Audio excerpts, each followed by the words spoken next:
Let's install Git for Windows. Open Google Chrome and type Git for Windows.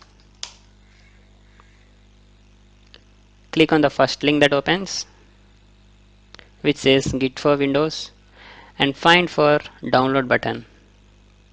And you can find the tools and features that are part of Git. Let me click on download.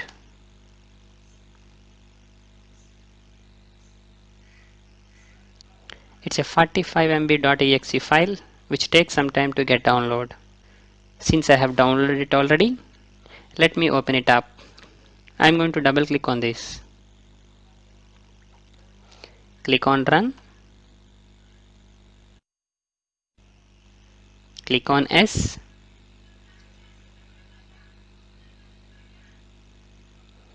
So this is the public license. I know you will not get time to read this. Just say next.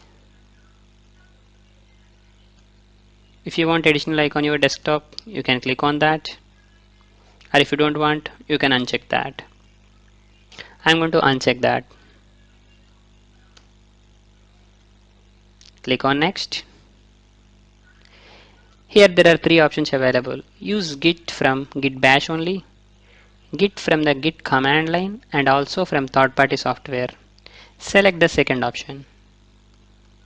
Click next.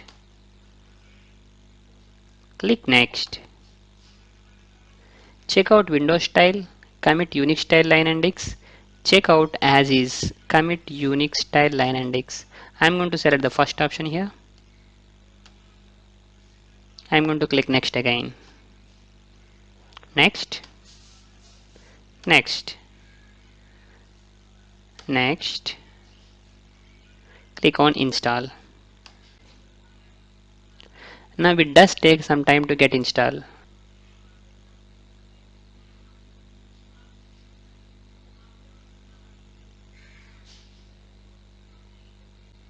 Now that Git has been successfully installed on my system, let me check. Let's check whether Git has successfully installed or not. Click on Windows button and say Git Bash. Now that Git Bash has been there, click on that. Say Git space version. Now that Git will give you the version of it. My version is 2.27.0 and it might be different in your case. So congratulations, Git has been successfully installed on your system for Windows. Now if you have a Mac, just install it by using brew install git. And the other cool feature with the Mac is Apple ships a binary package of Git with the Xcode.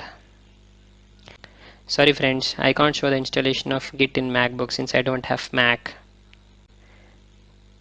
I can do that if you would have helped me in buying a MacBook. Okay, I'm just kidding.